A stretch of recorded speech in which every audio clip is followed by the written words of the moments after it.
Le pelikaka bisonyo tokufa mutu atikala tepo tozomona lokolo ndireti lukuteleki ma miso ezame mobala lelaka te basi na motema réponse à kopesa biso ezali kaka yondo kobongisa mboka oyo po tozomona mboka yango banda élection esalama likambo moko ya malamu eza te président oyo azobukonzi soki azalaka président soki azalaka nani o toyebi te elo tikali ezaka batia mura na fa dese baya babakisa ba awa pour tous les sortes ya ba voler baza awa batie bango ala na kompanga ba te fa nane ya totanga bula fufu to romole ya totonda te.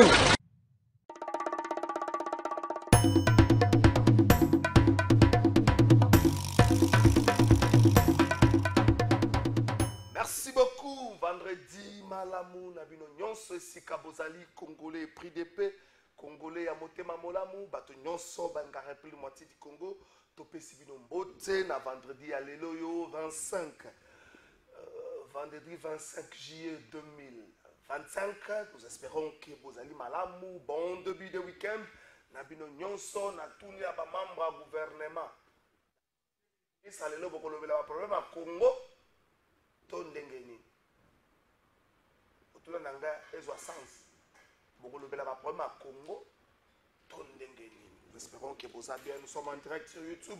Vous allez en biso d'un peu partout na mokili. Vous pouvez réagir à travers cette émission en direct. Vous pouvez réagir, vous pouvez poser vos questions. S'il vous plaît, n'insultez pas. Totika na indication malamu, totika image ya malamu pona mboka na biso début. C'est vendredi.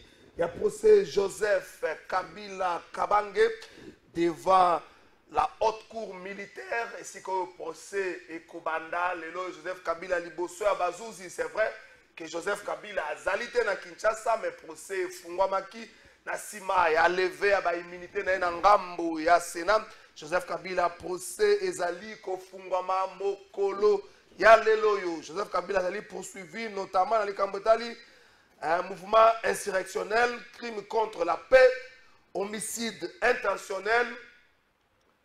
Homicide intentionnel, trahison, apologie, il y a viol, torture, déportation et occupation à force ouverte à la ville de Goma. Balobi homicide intentionnel par balle. Joseph Kabila a poursuivi pour le chef d'accusation Wana. Est-ce que Kofungola procès contre Joseph Kabila? Kinshasa ne joue pas contre la paix. Est-ce que Nassima il a signé accord de paix na Washington. Nassima il a signé déclaration de principe na Doha. Kinshasa est à s'abstenir contre la mesure Moussousou ou héroïque comme ça sous paix utopique na mboka na biso. J'ai avec moi la déclaration de Doha na point D nango babengi cesser les faits permanents et ça na point moko oyo ezako pekisa na bato makambu nyonso ekomema bato na makambu ya mabe. Na ba discours de haine, dans la poursuite, en fait, balobeli kotika, la poursuite judiciaire contre tout na départ, c'est-à-dire Nangamba Kinshasa pe Nangambo ya Goma.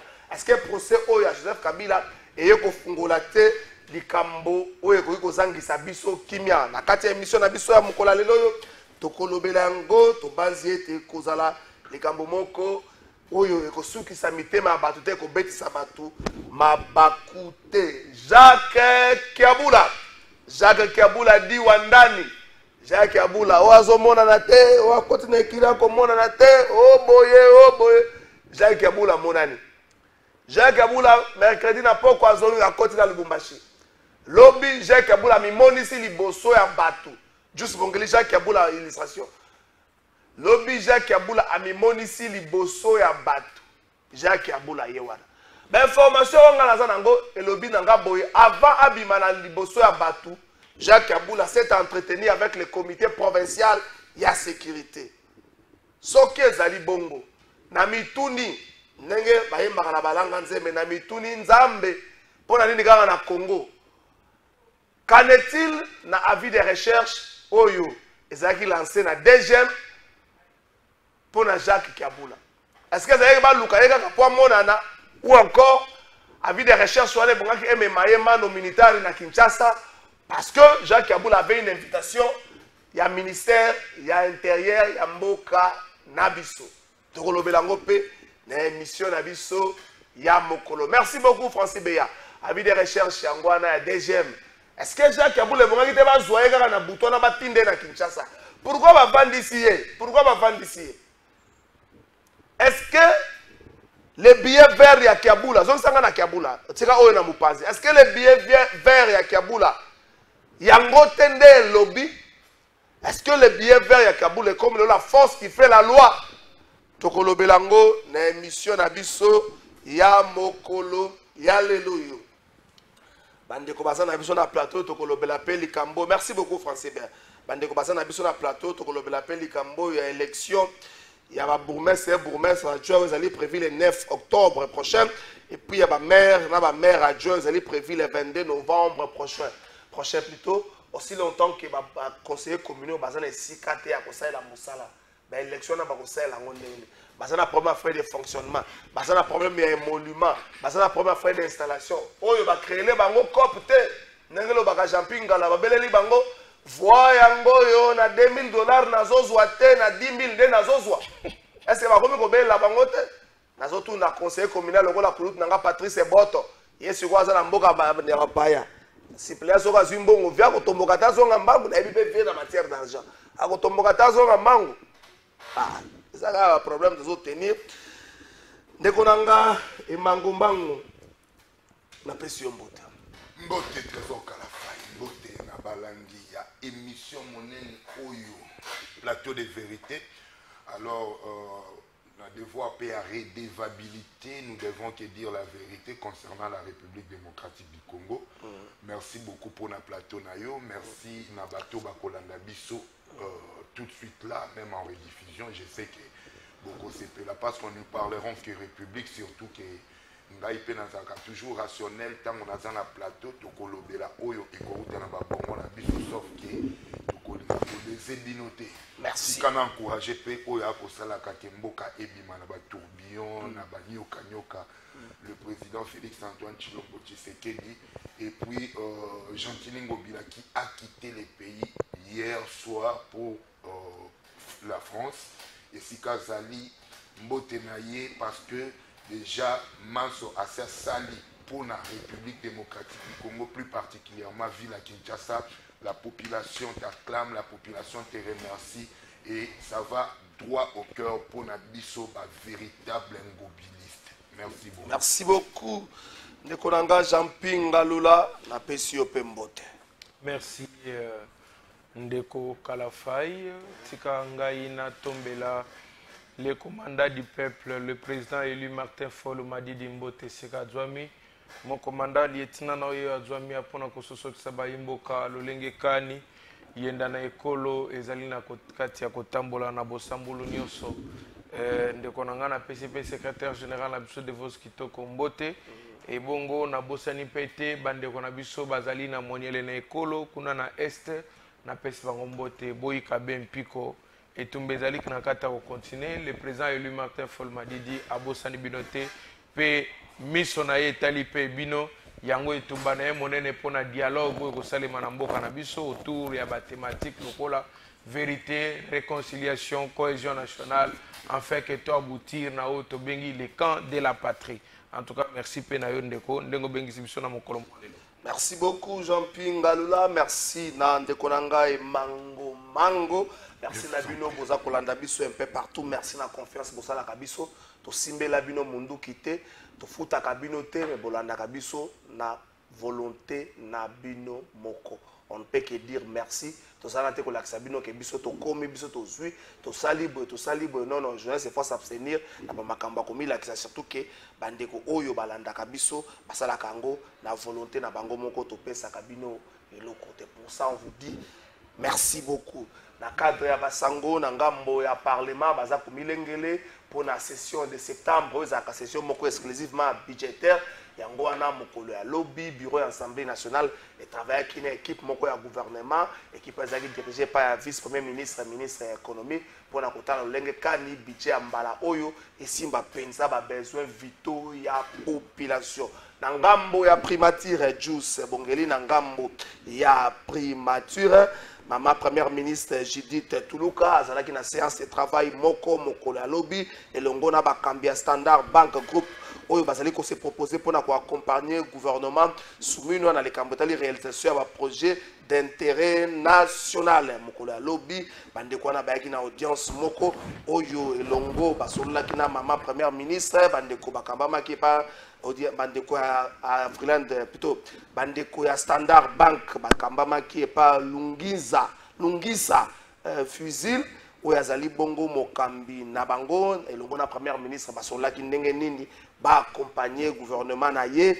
na likambo etali ba projet ya intérêt national bazanga ki pété kobeta liso na likambo etali crise ya est la République démocratique du Congo oyo selo bandeko wana elongo na maman premier ministre ba moni ete ekoki ko bloquer jamais et là il y a développement oyo tozali na yango na likambo etali mboka na biso likambo ya corridor de Lobito bazanga kite kopesa makanisi na bango na likambo etali construction ya corridor de Lobito Standard Bank amitié à disposition na portefeuille na ye pour appuyer projet munene wana projet oyo ekomema misale belé na bandeko na biso ba congolais oyo bazwami lelo ya nzela wana pe ko permettre seke ba minerai na biso e be mama pe kende kotekama na prix oyo et longo bali wazaki na cadre ya Basango. Merci beaucoup Francis Beya Juice Bongeli. Merci Nabino. MLC, qu'est-ce qui se passe dans la partie où on a MLC? On dirait que l'organisateur n'est pas jeune, on dirait président de la Ligue des jeunes, on dirait que jeune bâti Moussa Pinali, soit Longwa, Asala Boye Mabaluka, Asala Boye MLC, Nazota Labino, on dirait Boyo Kani et Zali Penza Mingite. Nekonanga et Mango Mango, c'est parti pour l'émission. On que vous allez en direct sur YouTube. Vous pouvez vous abonner. Pendant que vous avez vous pouvez envoyer vos messages. Vous pouvez tout nabiso pe mituna. Deko Mango Mango élection, il y a un bourgmestre prévu le 9 octobre prochain et puis il y a ma maire adjoint prévu le 22 novembre. Est-ce que tout ça de manière précipitée aussi longtemps ba conseiller communaux bazana matana ici quand il y a comme ça la moussate pour la plupart des communes bazana frais de fonctionnement bazana ba moyen est-ce que décision ils ont eu à la va vite? Je crois que bato o esengeli ba voter bourgmestre, ce sont les conseillers communaux. Et jusque-là, ces conseillers communaux ne sont pas pris en charge convenablement. Il faut tout le bayangonde dans l'obika qu'au sommaire de l'émission ici, qui est au quotidien à la rationnelle, surtout qu'il s'agit de la République. La vie a battu belé, tout s'azardé.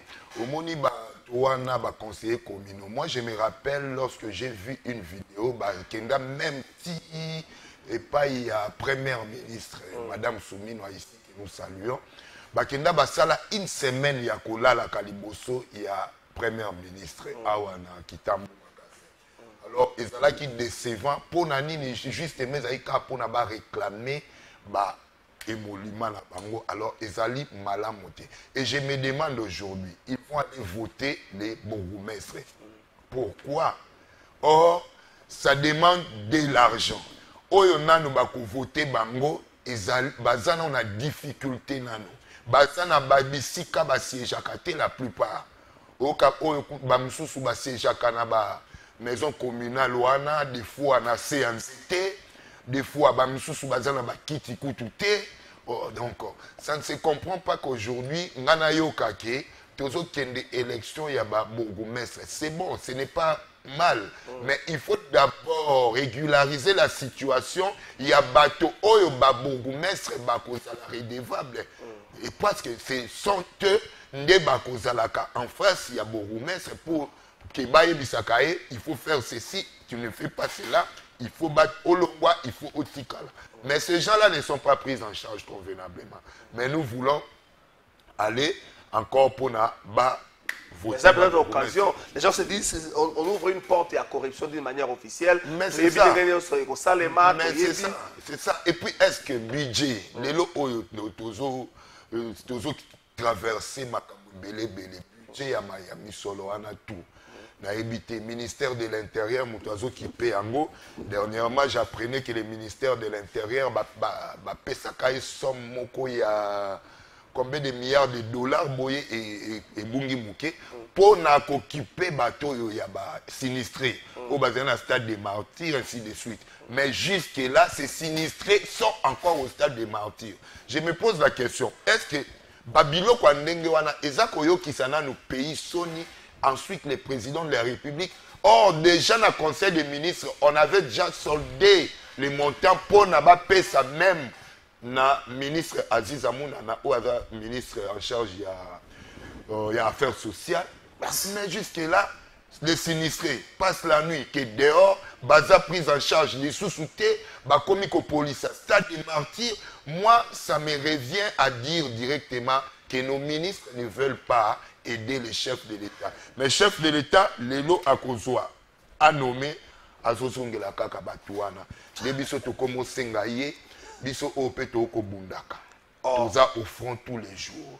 Lorsqu'il fallait défendre les chefs de l'État, bande konanga o bayaka na ba o président élu, c'est nous qui étions au front. Non, le président a réussi. Lorsqu'en 2023, la même chose. Donc nous continuons alors. Ceux qui président de la République avec toute humilité, au côté de la Pengamboite et des communicateurs, ce sont des hommes aussi intègres, intelligents. Oyo lelo bazana système politique ya sika oyo tokomema et non bato oyo bazako traîner ces kakayo na babu. Merci beaucoup Emango Bango ndeko Ngalula. Élection ya bourgmestre adjoint, ma mère adjoint. Monsieur va lobby, on ne devrait pas aller jusqu'à point wana. Aussi longtemps que je suis en charge de conseillers communaux, ça ne sera pas ça la tête, ça presque chégué. Merci Nayo Ndeko. Je crois que Bisso to banza peto kanisa qui était en réalité Sokotali République démocratique du Congo malamu on comprendre que ce qui tozali na to pumbwa na butute c'est que par hasard population fallait que zala na RDC zaka bisote to bomaka ba kolomboka ndeto ko nganzamana ndenge na nko parce que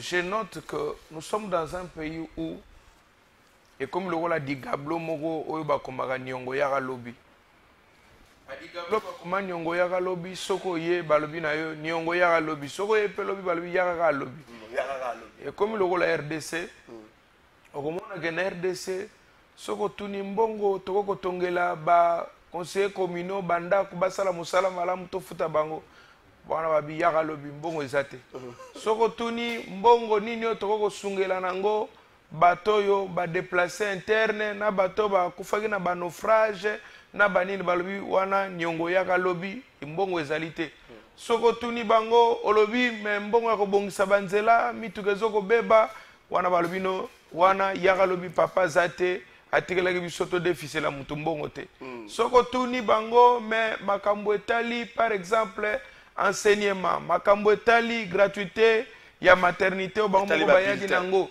makambo etali ba bulletin balobi mbongo ezalite bongo zwana noka bazemi bana batanga ndengo wana soko tuni okei na makambo plus important pour la République okokutelo kwa malonga te mais soko ye otuni bango mbongo ya okende ko soutenir nango ba équipe étranger to négliger wa biso ezali na ligablo balobi na wana ezali nango kamata yango tokende kopesa na Monaco tokende kopesa na AC Milan tokende kopesa na Barcelone na mboka oyo tozali na choléra ezoko déranger biso pona choléra ozo déranger biso bato bako banda kokufa babi tozozela aide ya Union européenne tozozela aide ya organisme internationaux pour kosunga biso tozana mbongo te mais Didier Boudimbo atoki plus de 40 quelques millions de dollars akepesa Monaco comme na Bavarese soki Barcelone na Bavarese na ya entraînement ndeko biso tout au départ totikala koloba ete ba élection ya ba communaux na yebisa ki OK ça a été pour nous un raté mauvais souvenir il fallait pas ko sala yango ba sala ka yango na sentiment ya batala ke bango ba epenelo kwa sika na makambo na maponomi comment on pouvait raisonner que tokene na ba biloko ya ndenge wana aussi longtemps que baconseiller badepute provinciaux bango moko ndeko na ngai ti lelo mingi bazotambola bamakolo awa bazangi bandako bamisusu impayement mokolo na mokolo bamike mukebai badeklara bambongo na bango ntina moya lelo so okei na baprovince mosusu okokuta meme moyen te meme bandako ya bagouverneur yango moko okokuta ke evandeli ezali malamu te.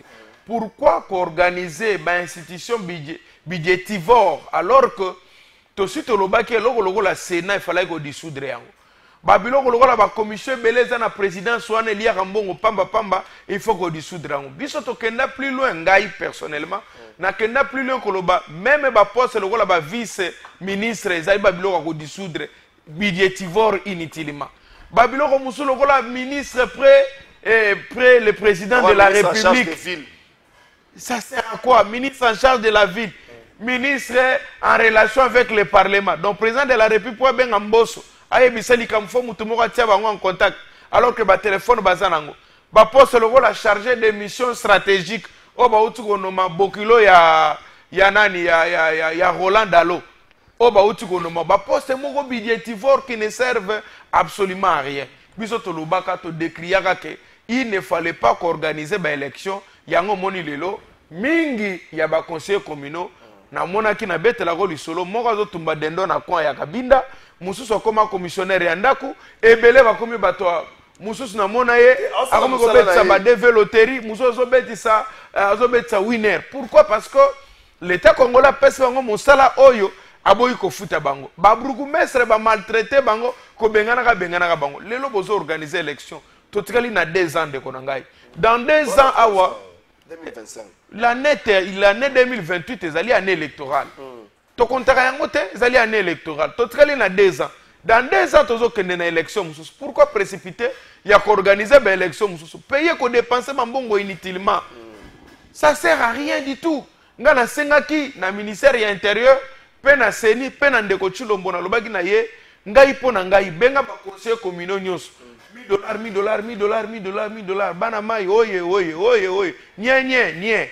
Na megaki boro esimbité bandeko boke vanda to bandela mbala sima. C'était la plus meilleure solution parce que lelo oyoyo to kosuka wapi na emission solo bana mai oye bokende ilikambo esili parce que awa to ke susu ba ko voter banani to kende suna ba contentieux. Tant que tu na ba contentieux ti ba kende ko bimisa bango ba député ba conseil communal ba siège wapi ba futa makate oyo passe ya corruption ba pesi bango te bango pe lokola ba député national ba exiger ba catch lokola kuna ba exiger ba jeep bango ba ko exiger ba catch ba ko senga ba mbongo finalement to kende susu ko bana ko ya ba plateau oh non bourgmestre ngani a corrompaki bourgmestre ngani ba kanga na machine bourgmestre ça sert à rien du tout ngana ko senga na chef de l'état il est inutile ezali expérience au tantaki lokola simbité lokola gratuité ya maternité lokola gratuité ya makambo nini ya enseignement papa kanga bisaka na ndenga bu ololukela biso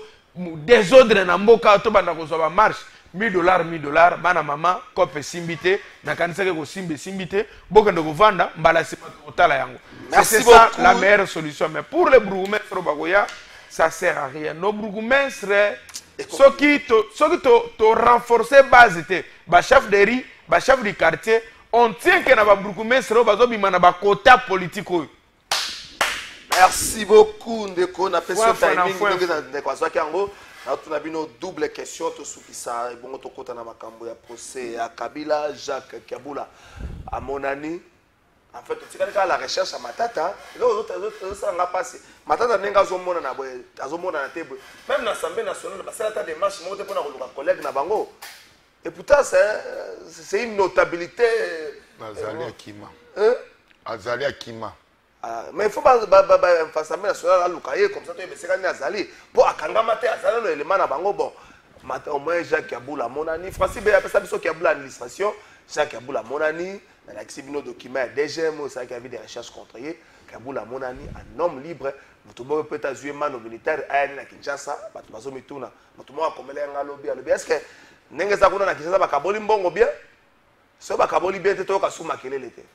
Je ne dis pas que c'est bongo. Je pense que le commun des mortels essaye de dire. ces jeux autres assistés avec Jacques Kabula, à Monanité, à Saleboité, ils ont des images où ils ont terminé ce qui est dans la position. D'abord, Jacques Kabula. 2 minutes. Jacques Kabula est gouverneur de la ville, un président en miniature. Lolenge Oyo Bakendela Kinaye pour Bengisa et Awana Kinshasa, je crois que Yokaki déjà que non, Kotoyo, il y a un politique, il y a une autorité, des motos déjà Ebisaki non, comme Kakoya Kinshasa, sinon Tebako Kangayo, et Jacques Kabula était dans l'obligation, il y a Kolimwa. Et les lots ceux qui va retrouver, bravo à la DGM, bravo à nos services. Pardon? Il va retrouver, Bongo Yakima, Alimwa Kindeni. C'est-à-dire va retrouver yende bazolinga bacha esikoyo à l'aise. Biloko wana ngala ngika ni na lobanini ke omoni ndenge tozokende la lelo makambo ebele na mboka na biso. Je crois que ezo sala kaka soni eza elengité ke ba traitaka batuloko la ba gouverneur lolenge wana. S'il y a un malentendu, likambo ezali ete gouverneur akoyi na mbeba procédure ezali anormal oyo gouverneur bakobengisa ye pe babengisa ki kaka bakanga ki ete babengisi kaka ye moko amona ena ete babengisa ki ye mais déjà tango babengisa ye yango na banda loba awa il y a une autorité ya Kinshasa awa ndaye biseko ya te bakokanga yo. Bobako Kangaye pona li kambo nini. Parce qu'il a dit, c'est là où j'allais atterrir. C'est parce qu'il a dit, bah propos oyo ya tenaki wana na discours na ye. Moi je vois mal lelo oyo na mboka na biso to koma ko kanga batu pour un simple discours qui n'a pas fait mal à la constitution de la République. Lorsque quelqu'un vient aux alana pouvoir majorité présidentielle, aux alana opposition. Ceux qui kaka ont touché contre la constitution, je vois mal. Et si Kanini Bokobeng, c'est surtout un gouverneur. Surtout un gouverneur. Est-ce que Kiaboula n'a pas propos naïe? Ceux qui t'ont landi à Moche, à Aokoyo, nulle part à violer. Bah, tu vas comprendre pourquoi j'interviens comme ça. C'est parce que, et comment ça la mabé, même Babiso Oyo, tous les jours, nous sommes à la télé. Et quand il y a un jour, nous sommes ou empiété ni constitution, tu n'es pas dans l'infraction, mais Bakoloba, non, interpellé Moutouana, parce qu'il a cité par exemple les noms de Kabila. Parce qu'il a dit non, Kabila a Salaka bien par exemple. C'est ça qui a apporté même le malheur na Kiaboula. Donc c'est là qui a mis Benana nous Sima pour Nangaï. C'est une reprise stratégique. Reprise stratégique et maintenant il faut voir Ndengenini y a traité ba haute autorité locale là-bas. Président miniature wana gouverneur Mobimba ya Katanga. Merci beaucoup Jean-Pierre Galula, Kiaboula, enfant produit, Kiaboula, les billets verts ont parlé, c'est alors certaines personnes, Kiaboula est de retour sans être inquiété. D'abord, ça sonne makasi pour Namboka na biso. Oyebi, toi ça la vérité. Les gouverneurs, tozali na système, il y a décentralisation, et puis il y a les lois qui organisent plusieurs lois, qui organisent, n'est-ce pas, fonctionnement de la province. Les gouverneurs est géré, contrôlé, sanctionné que par l'Assemblée provinciale. Ni le par, si le ministre de l'Intérieur, pouvoir mourir sanctionner le gouverneur. Et même le président de l'Assemblée, attention. Comment on réagir? Qu'il me cite une seule loi au monde, ou ici dans notre pays, qui donne le pouvoir au ministre de l'Intérieur de sanctionner les gouverneurs. Alors, si cette loi existait, quelle est l'importance ou le travail du gouvernement provincial ou de l'Assemblée provinciale? C'est l'Assemblée provinciale qui gère en réalité, qui contrôle les actes du gouverneur. Et si c'est que le gouverneur veut être sanctionné, c'est à l'Assemblée nationale, le provincial, qui doit le sanctionner.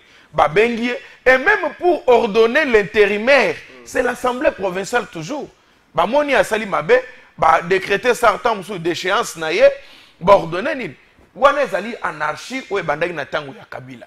Kabila nda bandaki yango avec Venabiso Chada. C'est Chadari qui a commencé avec ses aventures de bloquer le gouverneur à Kinshasa. Koko misango bana misala na ye et ye kokoma kulutu nangai Peter Kazadi aye kokoma ministre ya intérieur a bloqué Richard Mouyege et c'est comme ça c'est devenu une mauvaise et très sale jurisprudence. Sur le plan des droits, ça repose à Naelo comme côté. Tozali na ezalité mangomango te ko tungisa téléphone na mega malonga te. Nazolo bana yo zela. Tu connais la libre administration. Ah mais dans la région de Ngai, la loi sur la libre administration des provinces d'ailleurs ils ont soutenir makamwa na loba. Les provinces allez-y. Mais ils ont pas libre de fonctionnement des provinces. Cela veut dire quoi? Ils sont dotés il y a autour lobani. Les gouverneurs sont des petits présidents en miniature. Bazali doté na organe législatif. Oyo ezali ko contrôler ba acte nango. Ezali na gouvernement provincial nango. Vous comprenez? Et là même dans le conseil de sécurité nango za lokola siège rappel et pas une abisso. C'est-à-dire c'est une forme en réalité, c'est une forme du fédéralisme en droit constitutionnel ou en sciences politiques. En réalité, le gouverneur est sanctionné que par seulement l'Assemblée provinciale. Ce sont les mauvais actes posés par le régime de Kabila, copiés aujourd'hui par le régime de Tshisekedi. C'est très mauvais, tout condamné. Mais ici, quand on a deux personnes qui ont une méthodologie, basali trois. Tobana na moto de Jamal. Jamal a reçu la sali makambo abimisi Samingo, abimisi ba société fictive. A comme une bosso ya Banzuzi, abimisi comportement moko, on dirait katreta liboma, on dirait katreta muto normal. Tu as vieux matata pour na bimisi stratégie nae. Les matatoniens, donc c'est-à-dire moi pro moi li-moi comme on en a été. Tu as rien à Jacques Yaboula yeba obimisa ye méthodologie. Batama moi muke bana otale la masolo musika position ndenge nini négocier tambouisa dollar après kobima. Ce qui m'a étonné, quelqu'un qui a été recherché par la DGM. Mais ndenge nini na kobima ndeko nangai. Aye kobima jipa la police moko na sima moko liboso ezo ko escorter azo ko tambo. A komi pe na province na bengisi pe réunion. Quelqu'un qui a été soi-disant suspendu. Nini ya DGM yangwana. C'est que police yebaki nango esika zalaki et boy ko yebisa na DGM ou DGM yebaki et boy biso bengaka la poudre aux yeux. N'est-ce pas? C'est ça, et ça va biloko ya Sony. Et ça va biloko. Et puis Kaboula le problème c'est quoi? Kaboula zali moto ya Tosobika Auguste Kabuya. Alors, Jacquemaine Chabani azali moto ya nde bakabwana na bekiri na bango na kata IDPS. Et comme mbeli na bolafa. Alors, nde bakabwana wana siko na mupanzi ya Deo Bizimbu. Deo Bizimbu kote na ye siko azali na ministre intérieur na bao. Siko yo moto nyonso kozwa muninga na mbeba na tous les deux camps, il frappe. Et soit c'est le chef de l'État qui intervient, ou soit c'est la corruption qui intervient pour que la situation modèle ouïa. Donc, ezali ba bloco tozo ko décrier, ezali soni pona régime na biso. Moi, j'ai toujours dit à Félix Tshisekedi, il y a une vie après le pouvoir. Il y a une vie après le pouvoir. Monsieur le président de la République, les actes que vous posez aujourd'hui, demain ça va vous rattraper. Les gens qui sont aux hommes, l'obinga peut comme ministre à l'intérieur. L'obinga peut comme ministre à la justice. L'impossible en politique n'existe pas. Ngapena comme ministre à la justice lobby. Imaginez-vous toi à l'intérieur que je commence à me comporter en me basant des jurisprudences telles que Tobino Bozo opposé au Golobayangoni. Olaka ki bisobi, obi babiloko to telemaki na tango ya Kabila. Openza bato ba diraki ba lobi ke Kabila fakende nan attends tabac comme un président de la République mais elonga Kabila tolu ko monate. Ce sont les actes o ebandi ko sale malelo ba bakisela ngona dirabole ya vitamine.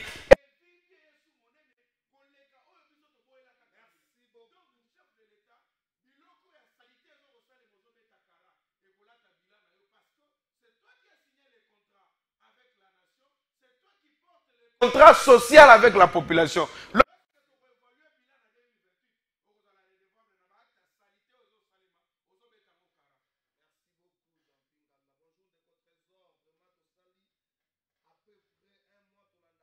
vérité te à cause ya kozanga courant awa na mbinza aux zones mawa mingi l'autre sali déjà mise en place pour suivre votre émission.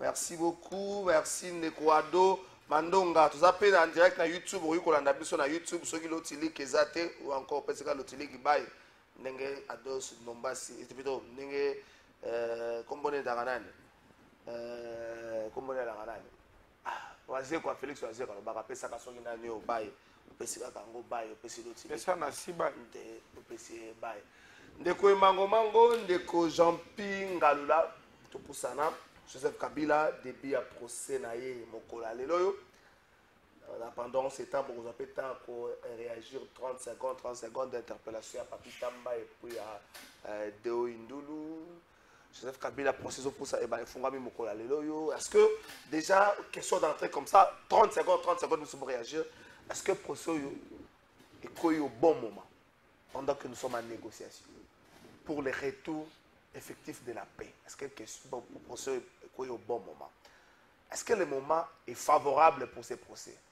Si réellement Joseph Kabila est le patron de l'AFC, si réellement la déclaration de principe na Doha, Tolobaki, Toti Kaba poursuite de part et d'autre, est-ce que Bongi to Fungola procès 2 minutes 30 avant na kota ngona bozindo tokei 30 secondes des alliés makambo ya interpellation ou arrestation ya Papi Tamba et puis Doindolo.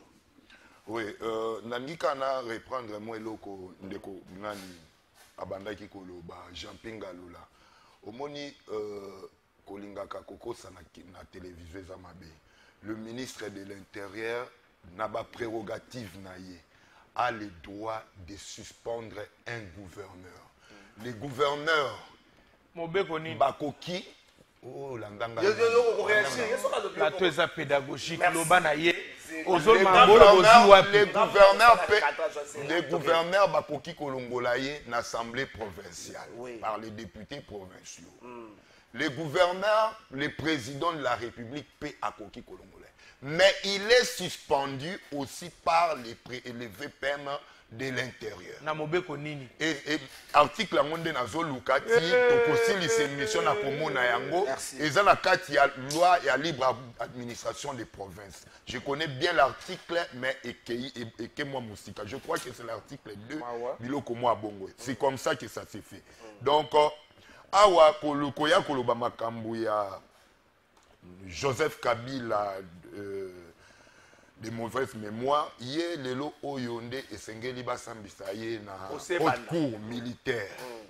Il y a République Nabiso, normalement, Kabila depuis que le chef de l'État a révélé tout haut que chef de Kabila Azali Moto Oyo a soutenir rébellion na Est de la République, entre autres rébellions locaux, la M23 AFC, c'est lui le patron des service Nabiso, plus précisément haute cour militaire à Kotaki l'enquête pour vérifier à la lettre.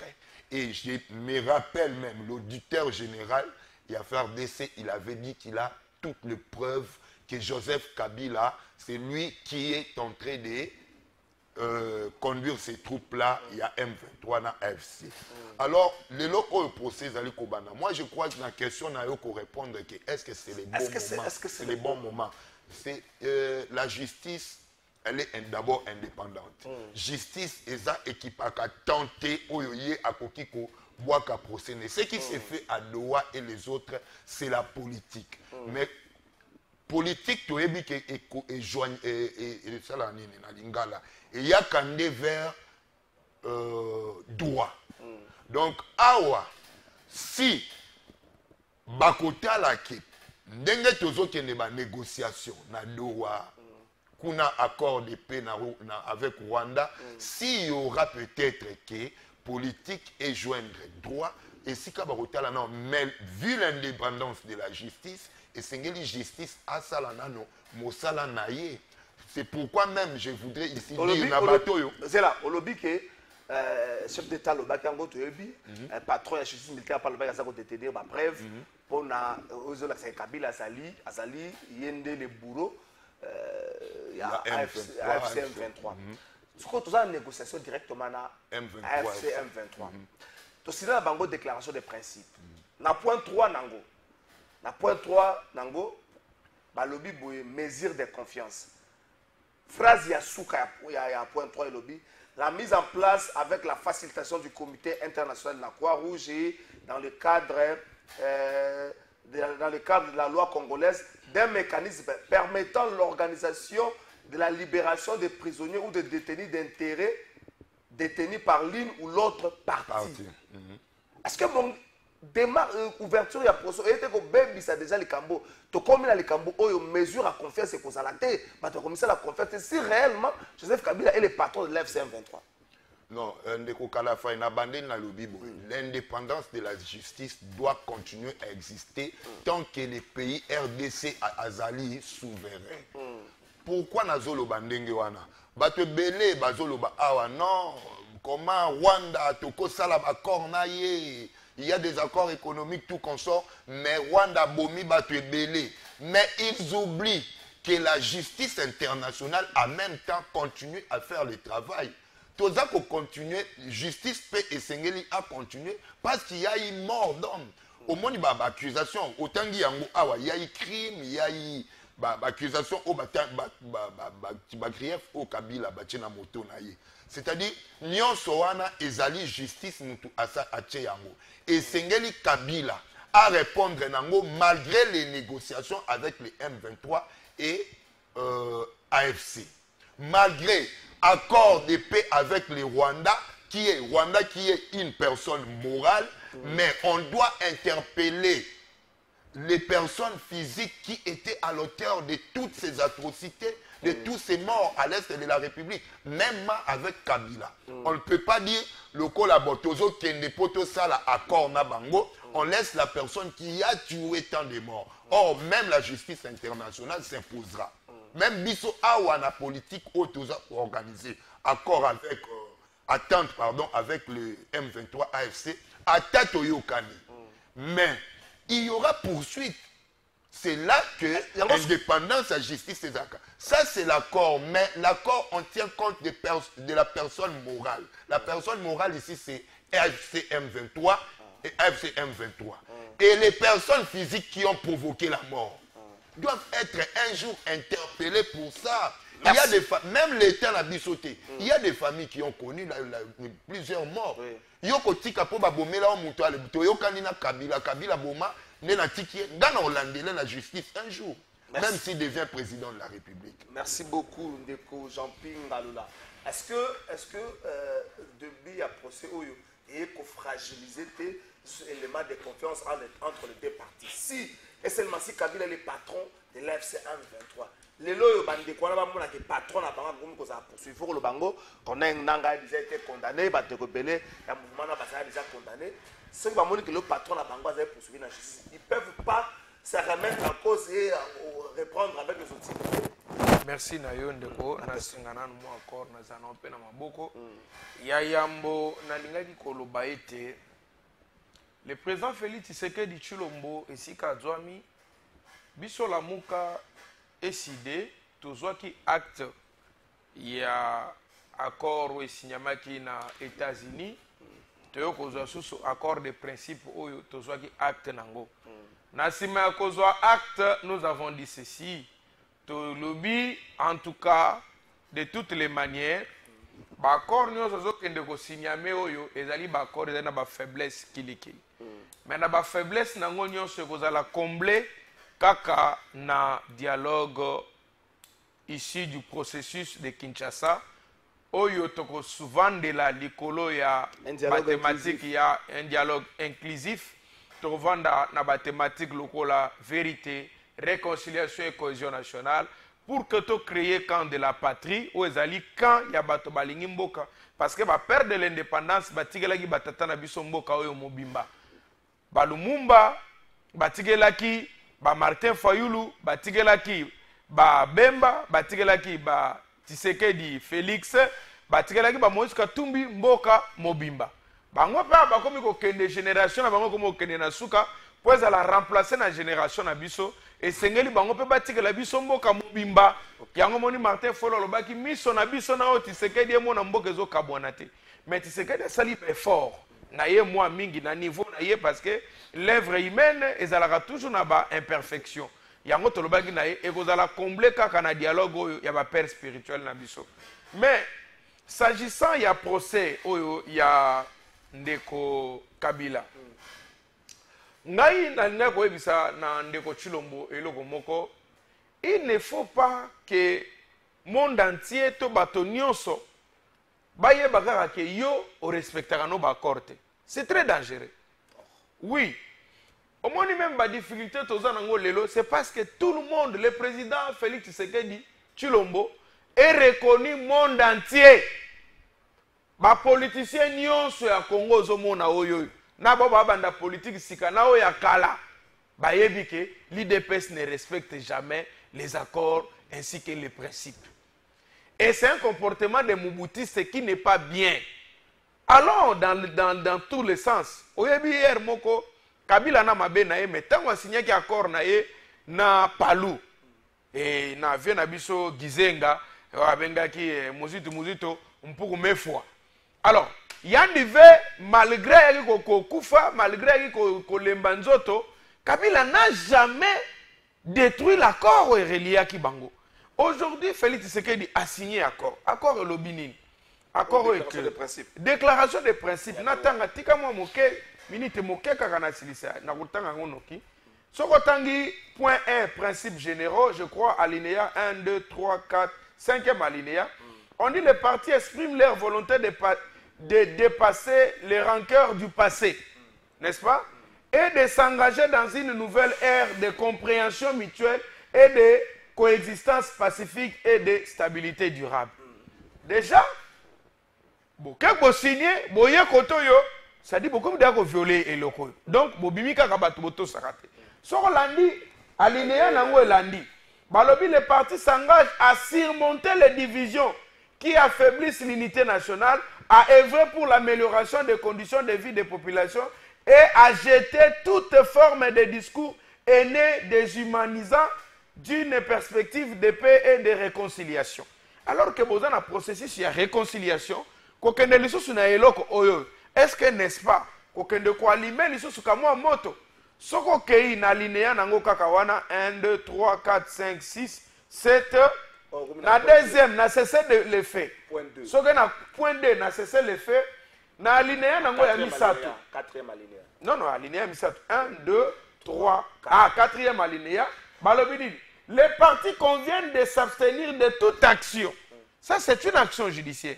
De toute action, déclaration ou comportement pouvant compromettre le bon déroulement du processus du cessez-le-feu. Or, cette action ici va encore aller alimenter, c'est une action qui va aller alimenter pour que toi aboutir à cessez-le-feu, tu as un bango basolele accord ezali ya bango. Soko kei lisusu oyo kotanga na mesure de confiance 3e alinéa nango yo ute kotanga ngwa on dit les partis s'engagent à instaurer les conditions nécessaires à l'application effective de ces mesures, notamment la mise en place avec la facilitation du Comité international de Croix-Rouge CICR et dans le cadre de la loi congolaise d'un mécanisme permettant l'organisation de la libération des prisonniers ou détenus d'intérêt détenus par l'une ou l'autre partie.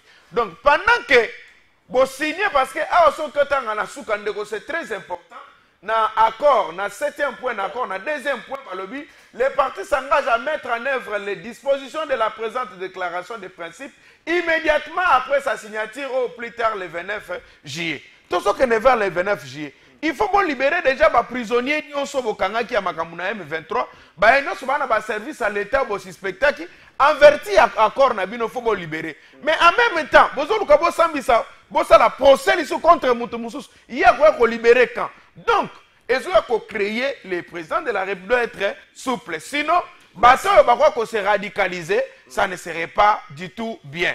Le col signé qui accord, respecter accord. Moi pour moi, na chef de l'État, ainsi que même le président élu Martin Fayulu Toloba Kayango.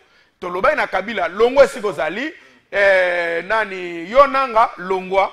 Il y a 80 autour d'une table. Je crois que le président Félix Tshisekedi, ce qu'il doit faire, c'est éviter cette voie, surtout qu'il a signé les accords, Parce que la volonté politique prime sur la volonté judiciaire. Merci beaucoup. Ayato Vanda, je crois que cette question de Kabila et de Nanga, et qu'on va la traiter dans le dialogue. Nabakor Basignaki, possibilité d'aller nous soutenir. Et si Basignaki va respecter l'accord Nabango. Merci beaucoup, Ndeko Jean-Pierre Galula.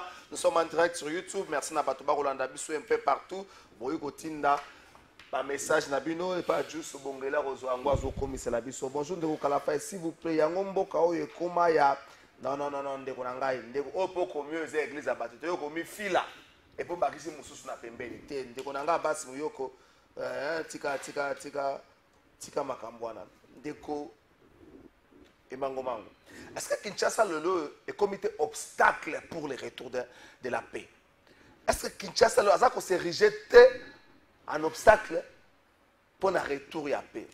Ceux qui sont déjà d'accord, est-ce que Bongité doit adopter comportement moko ou eko rassurer pe bandeko ana, surtout que bamsou baza déjà na ba condamnation, bachela bango route ba mbongo pona koluka bango, comportement eko rassurer bango, au lieu de se lancer dans comportement oyo eko tinda bango le sous na radicalisme topé na barbarie.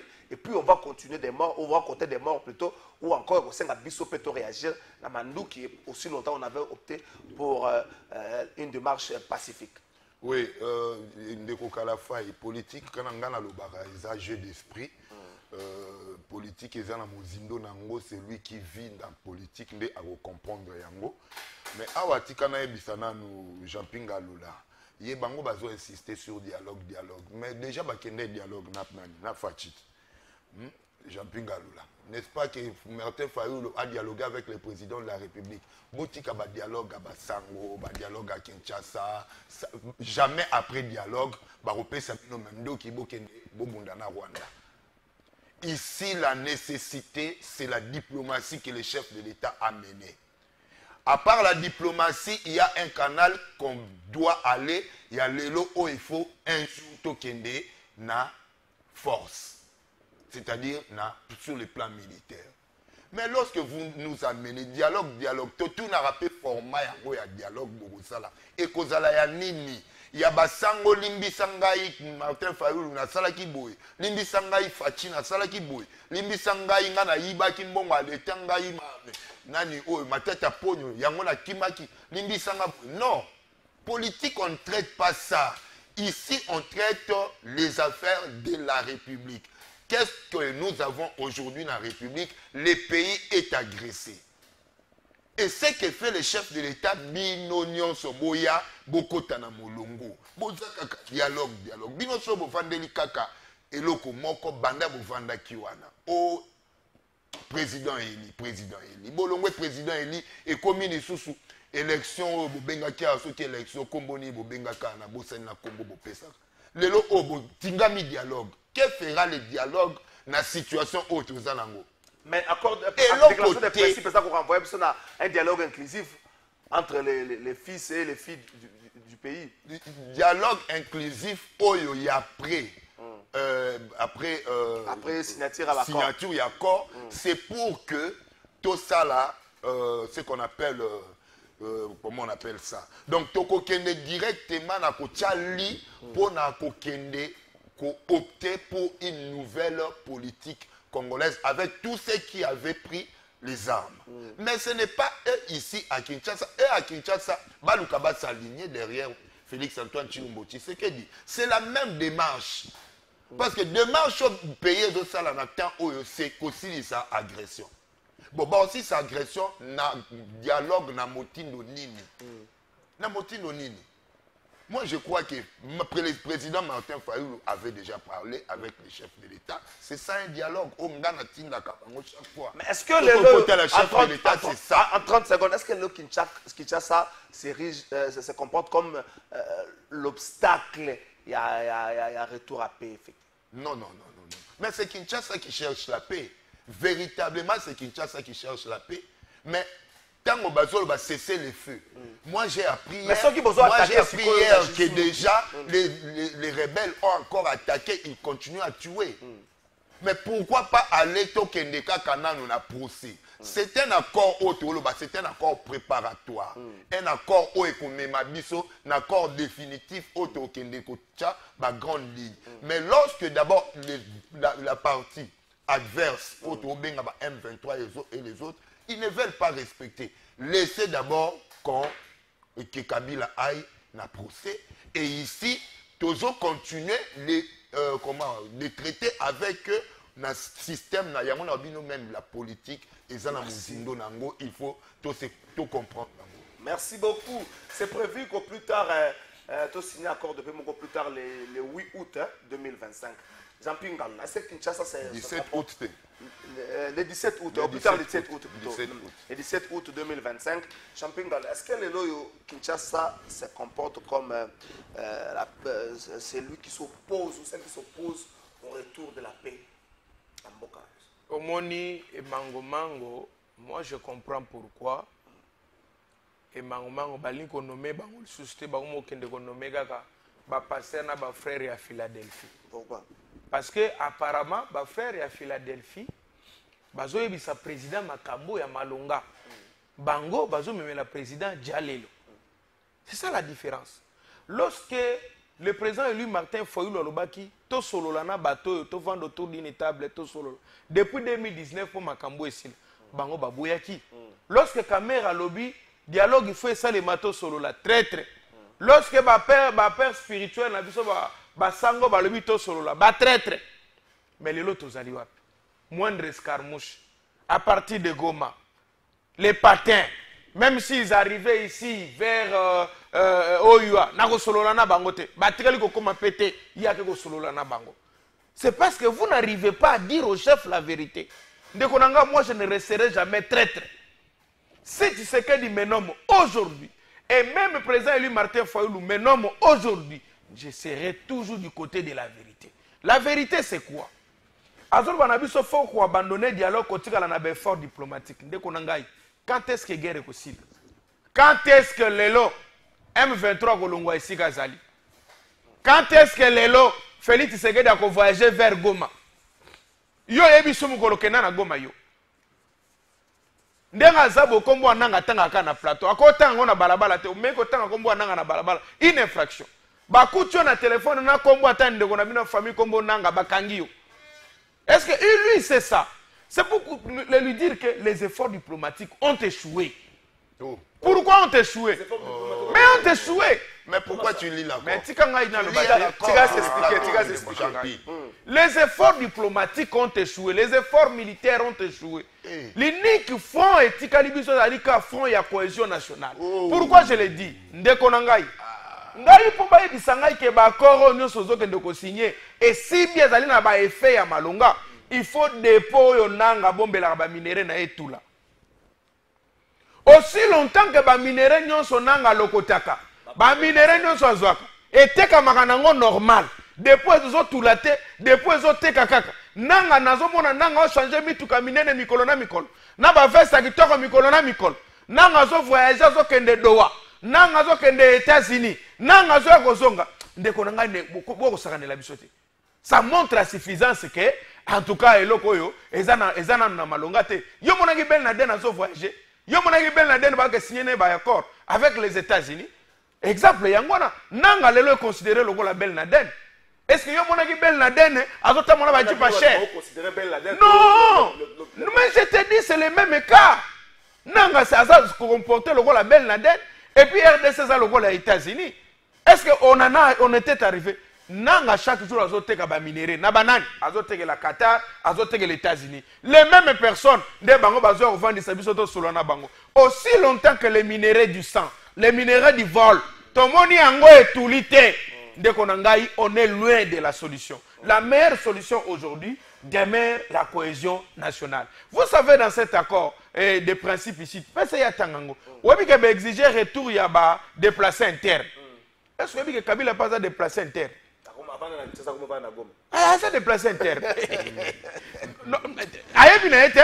Nous avons la définition à moi déplacer interne de l'accident. Et mango mango na déplacer interne na contexte. Ça y est, contexte. alobi contexte tikanga na loba peki sayete loba yokoma o makama belo kwa ngobila bopuna o loba kabilo ko o na lobi sala no kimia déplacer interne la s'il vous plaît o yebi na yote déplacer contexte de sala c'est là n'attendre la plus définition de déplacer interne na contexte le temps il y a contexte d'agression est-ce que définition en contexte c'est là oui c'est là mais il y a plusieurs définitions pour un mot s'il vous plaît c'est là yo tikanga na loba c'est là définition de déplacer interne le terme déplacer interne désigne des personnes contraintes de fuir leur lieu de vie d'origine mais demeurant dans leur état d'origine donc soki Kabila esika vandaka ya kaleza kisasa akomi na Lubumbashi par contrainte akomi considéré comme déplacé interne c'est là contexte komana longola contexte comment voilà vas-y bretel wana esali po esimba nyonso na nzoto ndeni nezokwea miso ezokwea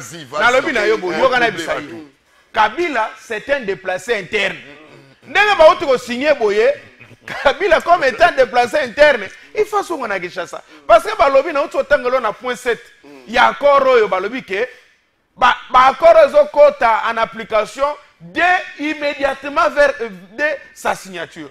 Kabila c'est un déplacé interne, vrai ou faux? Vrai.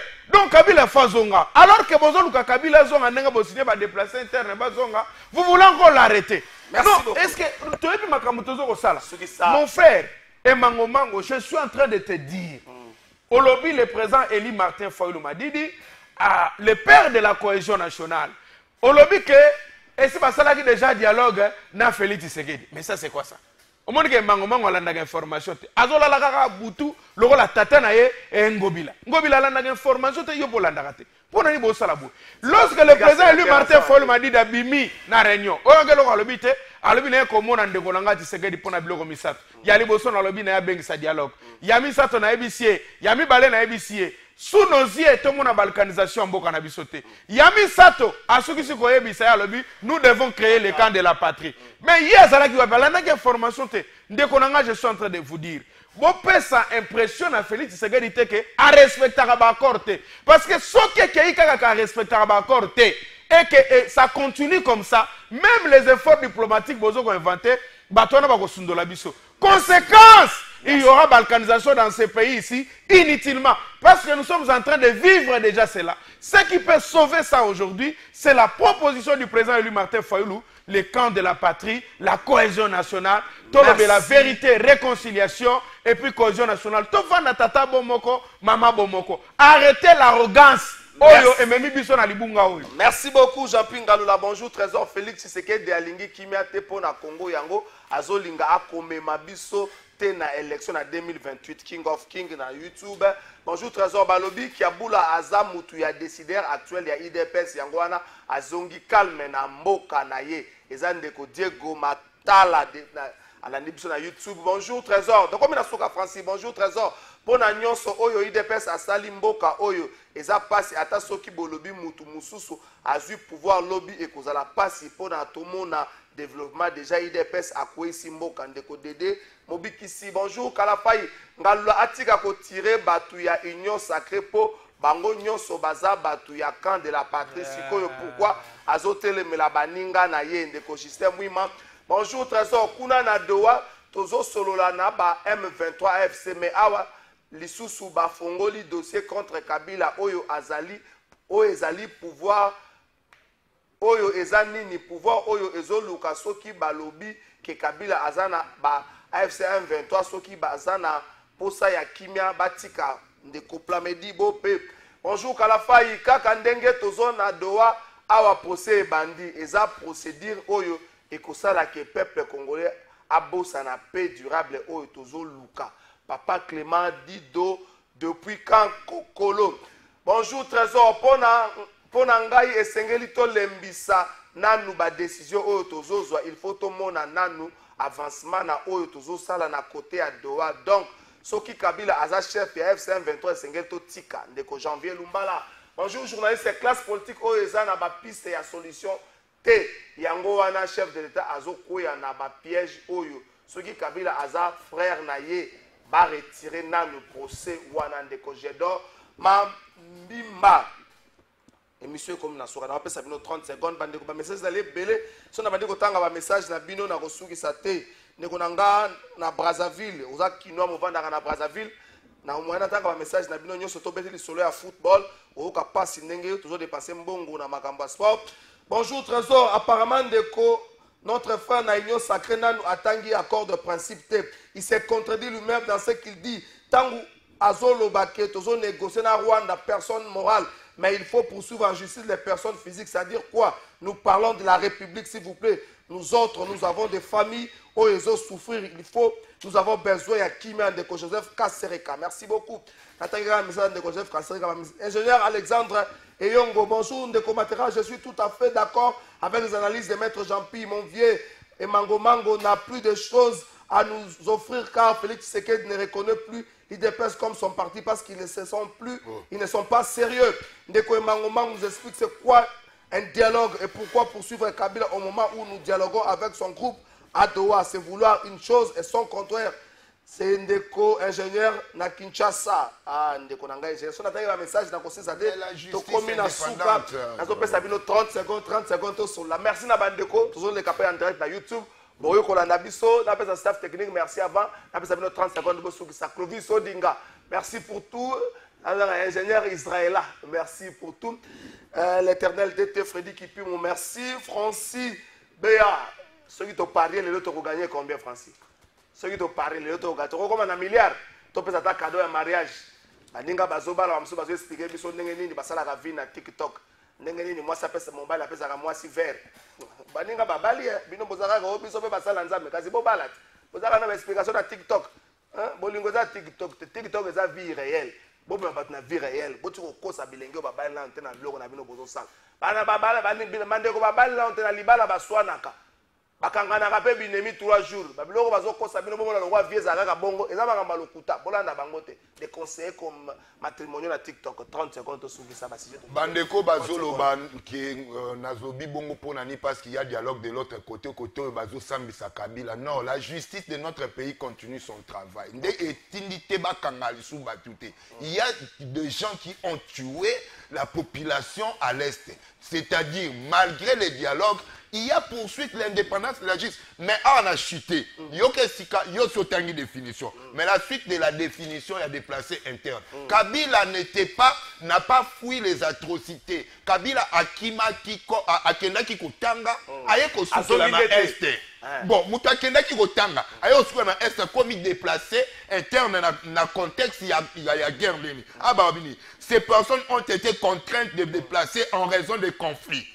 Quel conflit Kabila n'avait? Des violences, des violations des droits humains, ainsi de suite. Yebisanga na contexte wana. Tiko Kabila Kimaki na contexte 30 secondes. Merci beaucoup. J'appuie. Tika le coup. Non, s'il vous plaît. Yo vous réagir 30 secondes. S'il vous plaît. Non, mon frère, s'il vous plaît, émission ça. Si vous ne pouvez pas te parler, on a besoin d'un point de fungola que tu conclure.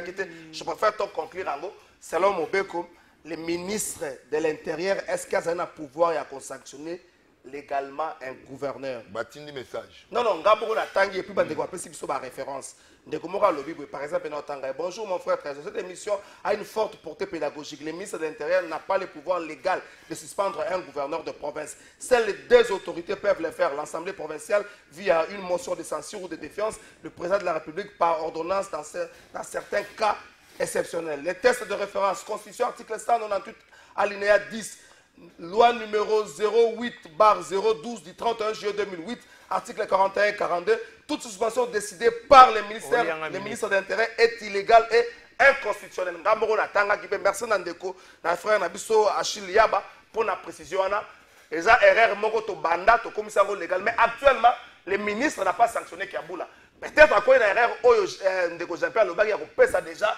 Intérim na mutu musu sans pour autant même bayoka Kiaboula tokeye pana. Merci nayo pambate au rejoindre makambonga na Lobaki. Na sengi na ba imbo ka banso sika bogolanda ngai bande ko bosunga biso. So bokutani na ba communicateur nyonso ya union sacrée, bokutani na bango na nzela, botuniye. Est-ce que tangaki accord? Soka lobi atangaki botiki aleki. So bomoni kaka zo babidila munokolo kan tabanya ku di savon kanga e bato ba malade. Bon, mais on a ba CNPP, na ba telema, na soins dirigeants, soins intensifs, batala bango parce que finalement on dirait biso to tangi bango batangi te ba na des autres yo kana biso loko moko ne bisa ye mango oyebi tango lobi ke akimi ba violation à droits humains kabila kende ko tanga ça on en est d'accord botreli bolongoli ba immunité na sans respecter la procédure ordonner poursuite na bo bloquer babiloko na bo kani ke soka ye ba ko kanga vous les gens de l'IDPS vous avez dit kabila soza temba ya na aéroport à Tora mona otikala na bongo ce sont des menaces zaki miate ndimaka to avancer nanu ndimaka to avancer s'il vous plaît ayebi ko za ACP bon ACP ngobila assimilé à IDPS na lobi boy bino batoyi kosa bwendenge nini tango ozo comprendre te kabila kimia pamba akimi te parce que boningo bokanga soka lelo bokanga ete mais akimi bali bakanga yo yami ba yasuka ozala kimia yasuka